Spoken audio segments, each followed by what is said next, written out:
tidak yang lain. Biarlah harapan daripada anak-anak ini ya Tuhan benar-benar hanya tertuju kepadamu, satu-satunya yang dapat memberikan kemenangan, yang dapat memberikan kekuatan, dan yang dapat memberikan jalan keluar di dalam menghadapi apapun. Engkau tahu Tuhan, tantangan anak muda bukannya sesuatu tantangan yang enak Tuhan, bukan sesuatu tantangan yang mudah, tetapi kalau kami mengatakan di hadapan-Mu bahwa kami mau berjalan bersama-Mu Tuhan, dan kami mau melakukan bagian kami percaya jalan apapun yang Kau izinkan kami hadapi, kami akan menang bersama dengan Kau, dan kemuliaan demi kemuliaan ada di hadapan kami. Terima kasih untuk semuanya. Sampaikan isi hati-Mu Tuhan, terutama buat anak-anak-Mu yang akan meninggalkan kota ini mungkin, atau sudah meninggalkan akan sekolah menengah atas. Mereka akan masuk dalam kehidupan yang baru. Buat mereka tahu apa yang harus mereka lakukan. Buat mereka hanya percaya kepadamu dan menyerahkan semuanya kepadamu. Terima kasih Bapak. Sampaikan isi hatimu. Di dalam nama Tuhan Yesus yang percaya katakan sama-sama. Amin. Silakan duduk semuanya ya.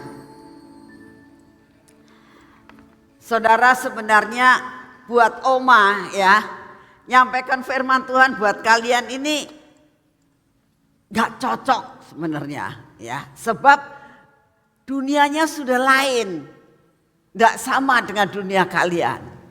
Tapi karena pas hari ini, biasanya saya nggak mau kalau suruh nyampaikan firman Tuhan. Kayaknya mungkin cuma setahun sekali ya Bom ya. Untuk saya mau untuk ini. Disebabkan karena apa? Karena kalian ini bagaimanapun juga ada di bawah Yayasan Eklesia. Dan kalian ini meninggalkan sekolah menengah atas. Ya kan? Coba berapa orang yang mau meninggalkan sekolah menengah atas? Coba angkat tangan. 1, 2, 3, 4, 5, 8, 9, 10, 11, 12. Oh banyak juga. Banyak juga yang mau meninggalkan.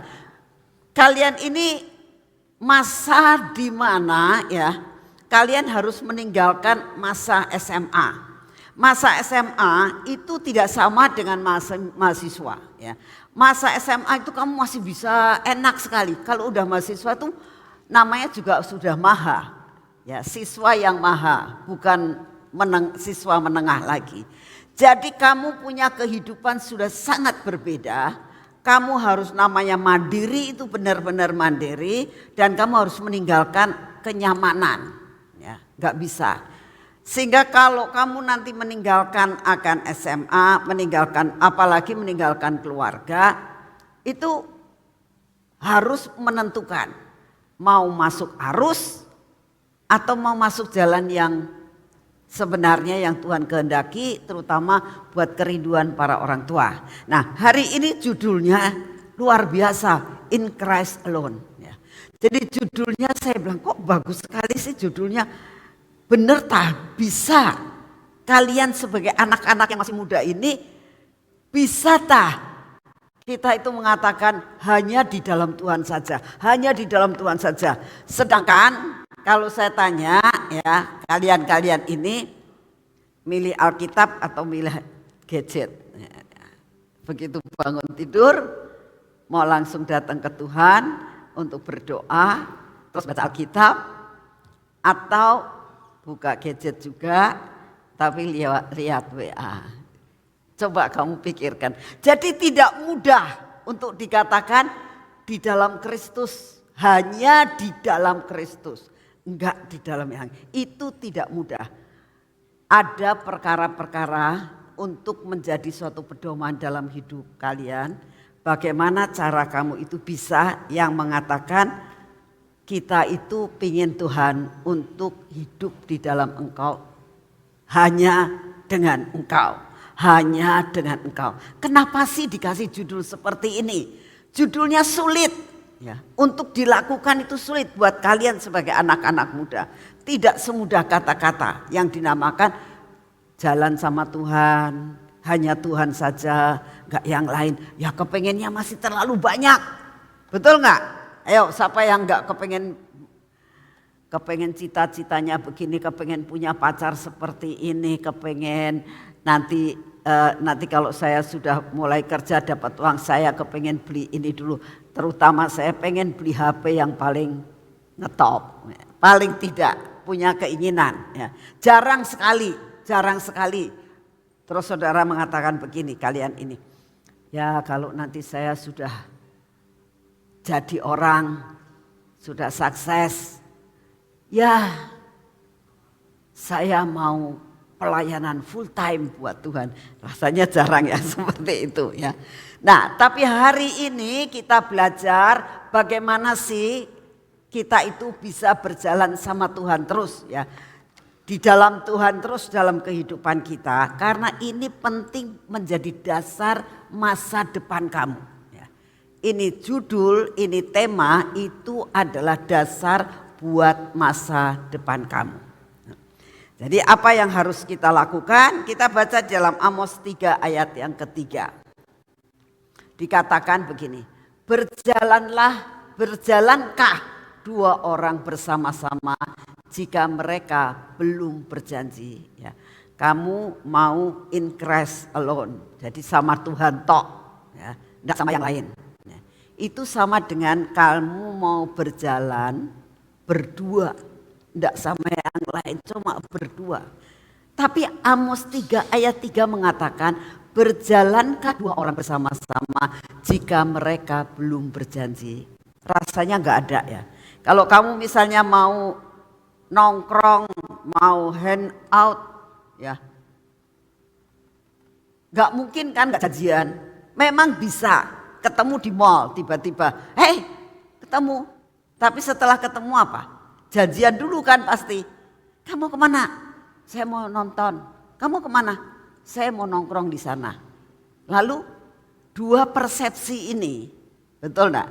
Dua persepsi ini, yang satu pengen nonton, yang satu pengen nongkrong. Lalu mereka ketemu nih. Dan apa yang dilakukan? Membuat sesuatu janji. Menyatukan persepsi. Misalnya gini, aku pengen nonton. Aku pengen nongkrong. Gimana ya? Yuk kita janjian. Nongkrong dulu atau nonton dulu. Supaya bisa berjalan bersama-sama. Harus ada suatu perjanjian, janji. Nah demikian juga kalau engkau mengatakan in Christ alone. Itu harus ada perjanjian. Gak bisa tanpa perjanjian. Dua orang ini tidak mungkin bisa berjalan bersama-sama. Kamu ingin diberikan judul apapun ya, untuk bersama-sama dengan Tuhan, menjadikan Tuhan satu-satunya dalam hidupmu, itu harus ada yang dinamakan perjanjian. Nah, persyaratannya supaya kalian ini bisa dikatakan in Christ alone, persyaratan yang pertama itu harus ada hati yang berpaut. Artinya kesatuan. Benar enggak? Dua orang ini mau janji, mau ke bioskop nonton atau mau hangout atau mau namanya nongkrong. Ini kalau enggak ada kesatuan satu sama lain, kayaknya orang dua ini bisa jadi satu enggak? Enggak bisa. Jadi harus ada dinamakan hati yang menyatu. Hati yang menyatu. Nah, kita akan belajar dari apa yang dialami oleh Rut, yaitu di dalam Rut 1 ayat yang ke-14. Dikatakan begini, tetapi Rut tetap berpaut kepada Naomi. Jadi tetapi Rut tetap berpaut pada Naomi ya.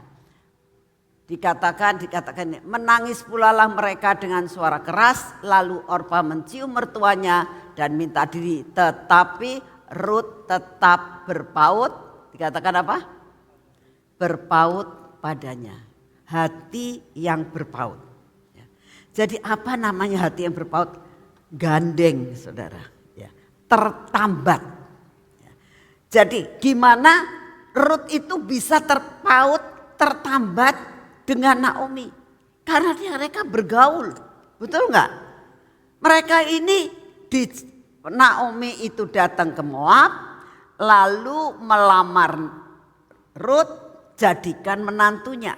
Lalu mereka hidup serumah. Nah, dengan mereka hidup serumah itu terus adanya suatu komunikasi, mengenal satu dengan yang lain. Kamu mau hidup di dalam Kristus, itu cara satu-satunya harus bergaul. Hati kamu bisa berpaut kalau kamu bergaul. Ya. Kamu bisa dekat dengan Kobombom ya karena setiap Senin, minimal setiap Senin kalau kamu datang ke sini bisa ketemu sama Kobombom. Betul nggak?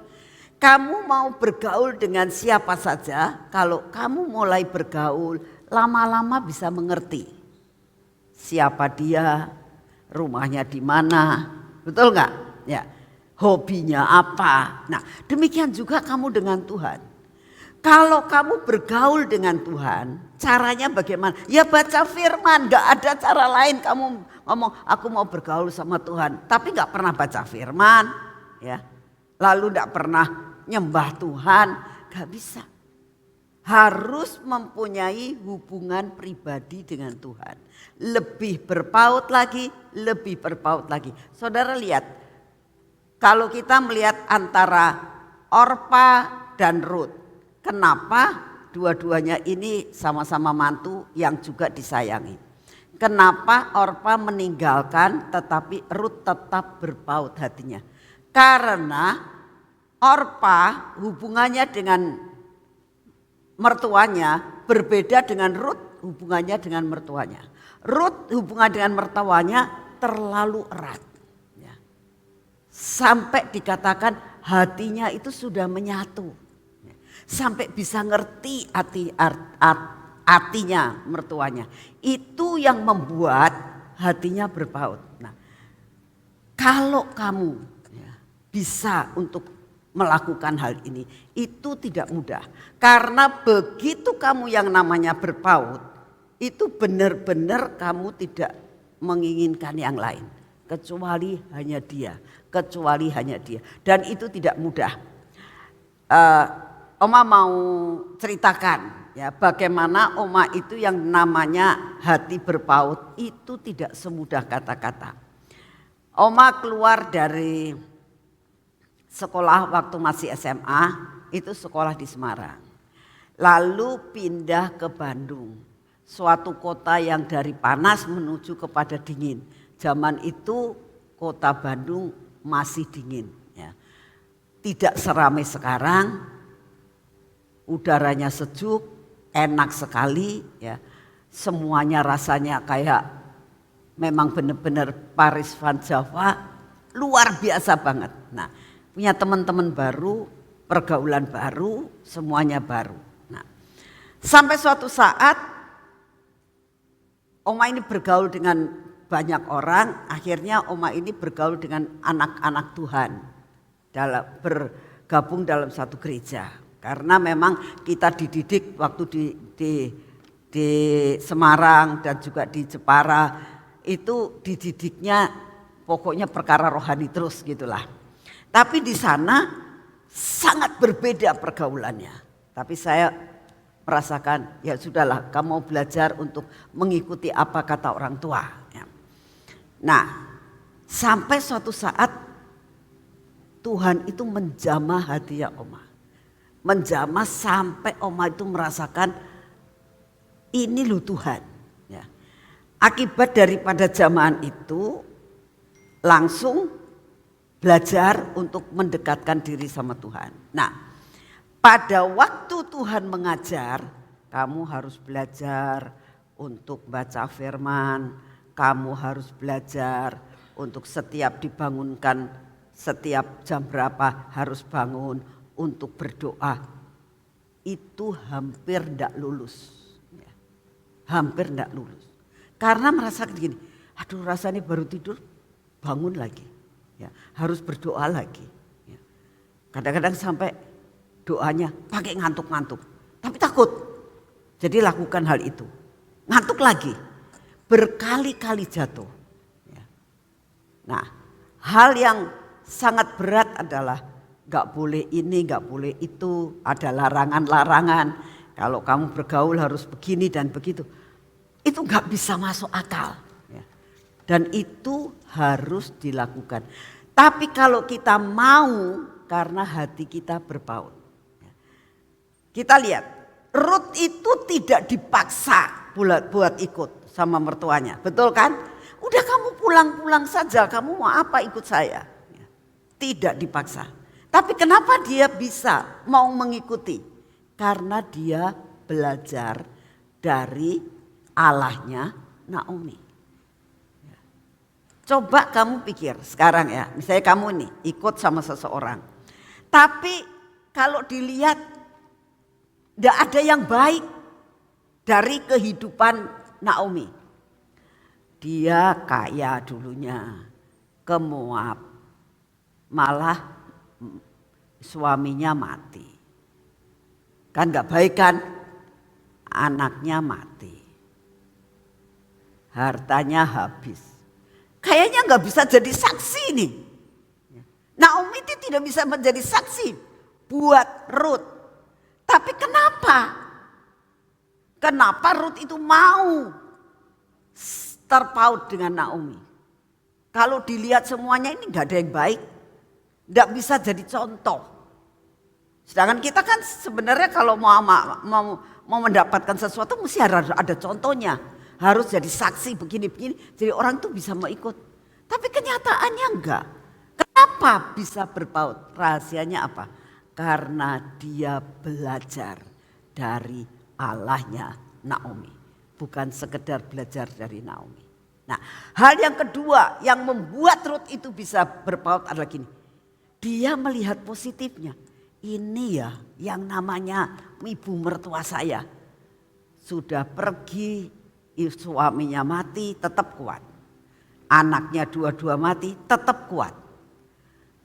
Hartanya habis, tetap bisa bertahan. Itu rahasia yang luar biasa. Kenapa dia bisa bertahan sekalipun menghadapi kesukaran.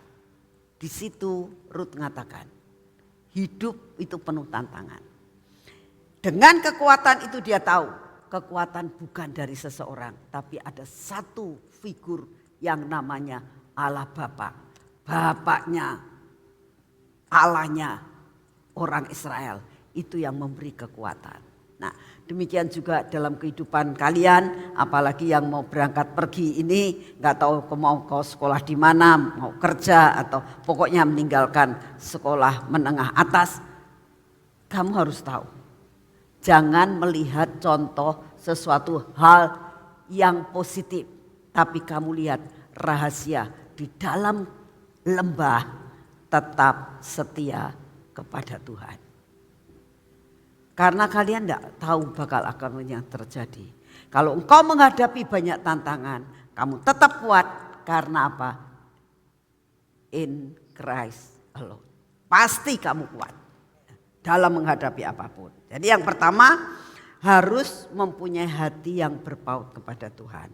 Yang kedua harus ada komitmen. Dalam bahasa Ibrani itu dinamakan yoed. Itu artinya berjanji. Janji. Jadi kalau kamu benar-benar mau menjadikan Yesus satu-satunya dalam hidupmu, itu harus ada perjanjian yang seperti dikatakan dalam Amos tadi. Tapi dalam bahasa Inggris dikatakan made together, appointed, set time, agree, appointment, to meet by appointment, atau to course, to meet, to be set atau be placed. Jadi benar-benar dikatakan ada yang dinamakan komitmen, perjanjian antara, dan perjanjian itu enggak dipaksa, hatimu yang mengatakan komit aku.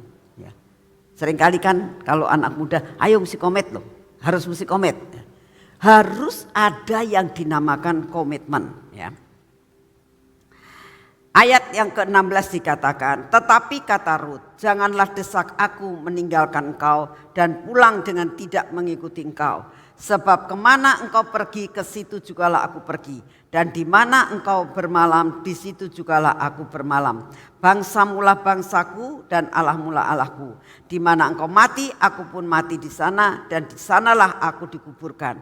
Beginilah kiranya Tuhan menghukum aku, bahkan lebih daripada itu, jikalau sesuatu apapun yang memisahkan aku dari engkau selain daripada maut. Seorang komitmen itu sebetulnya karena cinta. Kenapa seseorang kalau pacaran ya, lalu ngomong, mulai saat ini kamu gak boleh loh seneng sama orang lain. Kamu sudah jadi milikku, janji dulu. Ya kan? Gak ada orang mau menikah, mau jadi pacar, gak komitmen tuh gak ada. Walaupun nanti komitmennya belum 3 bulan sudah gak komitmen lagi. Tapi saat itu kamu mau komitmen karena apa? Ya karena cinta. Gak ada orang pacaran dipaksa tuh gak ada. Yang pertama kali dikejar, lama-lama ya sudahlah dia juga baik dan sebagainya. Ya. Tapi harus ada yang namanya komitmen. Komitmen itu dasarnya harus cinta. Ya. Komitmen itu dasarnya cinta. Ya. Saya kemarin baru waktu mempersiapkan ini saya bilang Tuhan, komitmen itu karena cinta. Saya mau dikasih kayak contoh-contohnya gitu. Jadi saya tuh lihat YouTube. Ya. YouTube lihat kan zaman sekarang kan lebih gampang kan. YouTube terus dicari cerita tentang komitmen gitu. Ya memang macam-macam. Saya bilang ini sih duniawi. Saya pengen yang rada rohani lah. Gak ada saudara, yang ada rohani gak ada. Tapi ada satu cerita yang sangat menyentuh hati saya.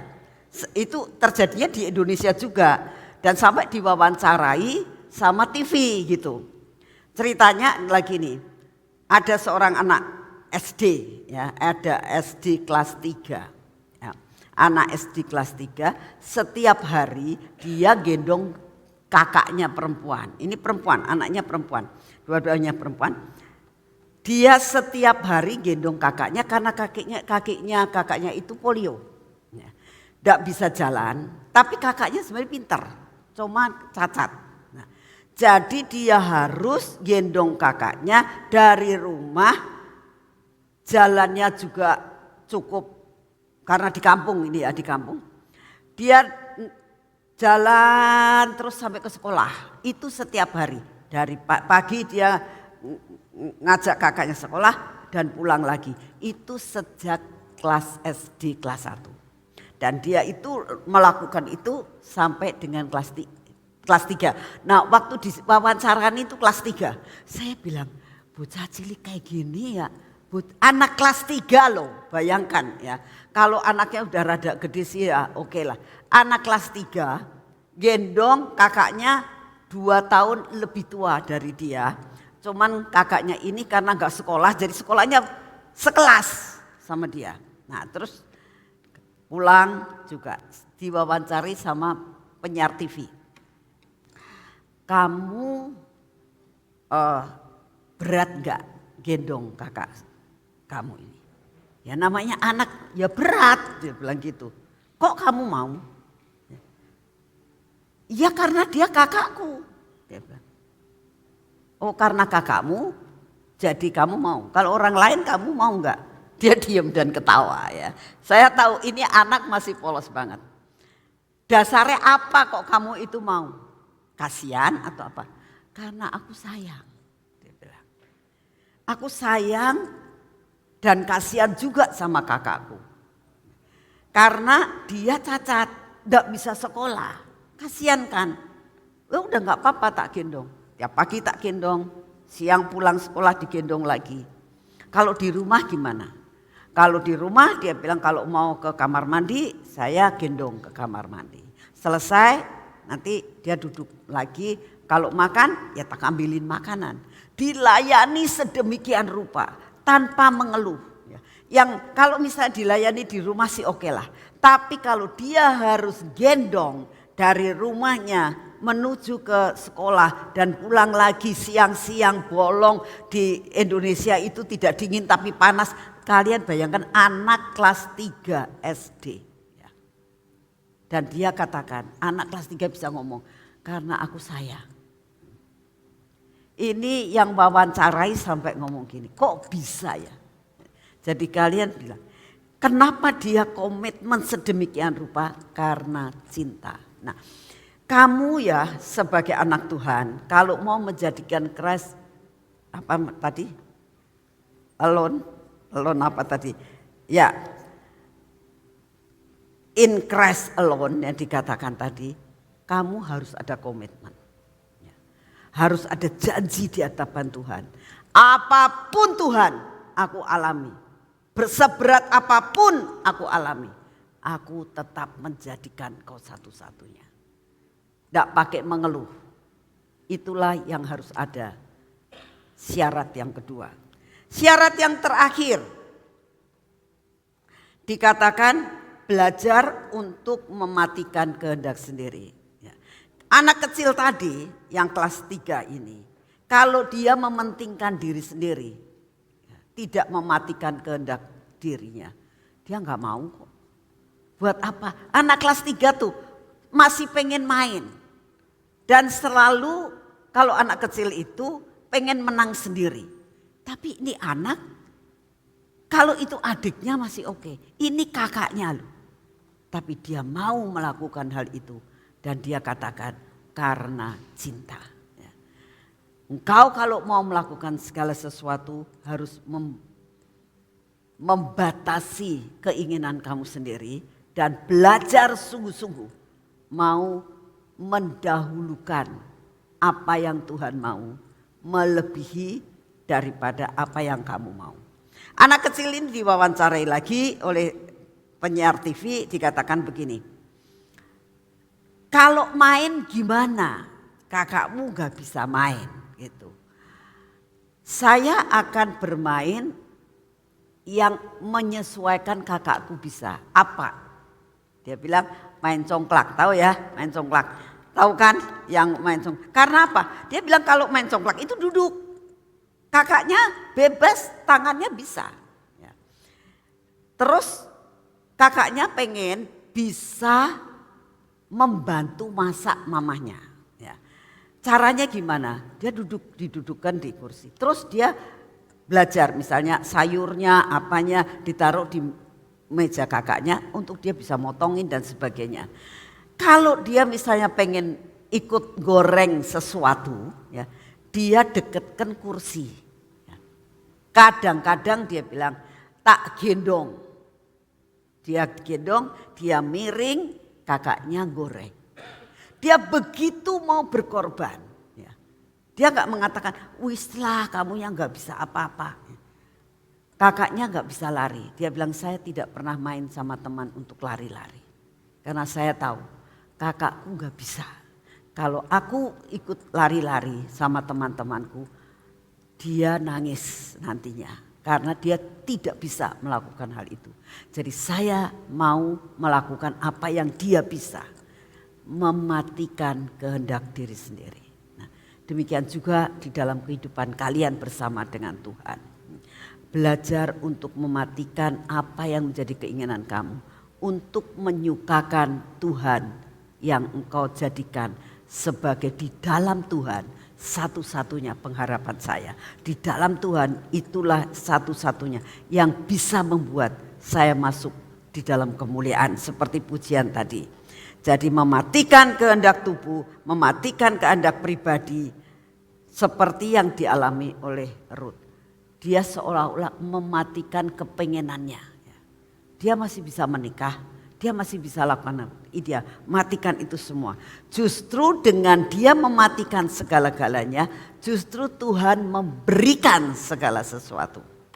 Saudara, salah satu hal ya, hari-hari ini saya tuh sampai ngomong sama Tuhan, Tuhan hari-hari ini saya tuh sampai gak mikirkan diri sendiri, kadang-kadang terus saya itu sampai gak bisa spend waktu buat cucu-cucu saya bilang gitu. Muter terus seharian.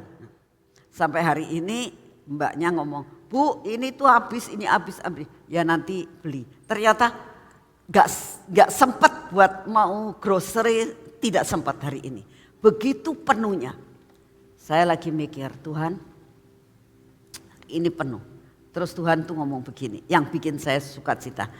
Kamu mendahulukan saya, kamu memperhatikan saya, aku memperhatikan keluargamu. Waktu Tuhan ngomong gitu, ya Tuhan benar. Ya. Apa sih yang kurang dalam keluargaku? Engkau sangat memperhatikan. Aku memperhatikan kau dan engkau memperhatikan hidup saya. Ya. Diberi kekuatan, diberi kesehatan. Ya. Perhatikan Tuhan, ya. Dahulukan Tuhan. Tuhan akan memberikan segala sesuatu yang menjadi cita-citamu. Seperti Ruth, dia memberikan segala sesuatu, apa yang didapat, dia dapat suami yang baik, dia akhirnya bisa menjadi istrinya bos, bahkan diberi bonus yang luar biasa. Anaknya, keturunannya jadi raja, bahkan sampai keturunannya melahirkan Yesus Kristus. Dia orang Moab, gak mungkin itu bisa terjadi. Tidak sesuai dengan Taurat. Artinya Taurat itu tidak mungkin boleh menikah dengan bangsa lain. Tapi toh bisa direka-reka. Apapun juga yang menjadi masalahmu, percaya bahwa Tuhan, kalau engkau menjadikan Tuhan satu-satunya, itu Tuhan akan memperhatikan kamu.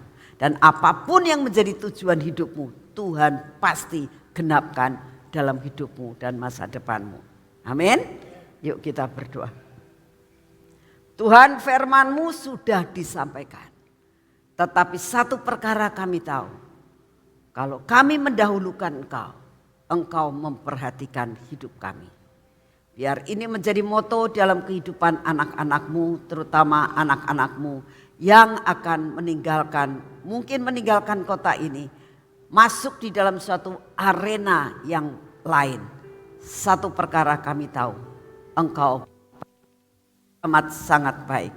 Terima kasih Tuhan, terima kasih untuk semuanya. Tanamkan semua firman-Mu dalam hati anak-anak-Mu. Dalam nama Tuhan Yesus. Amin.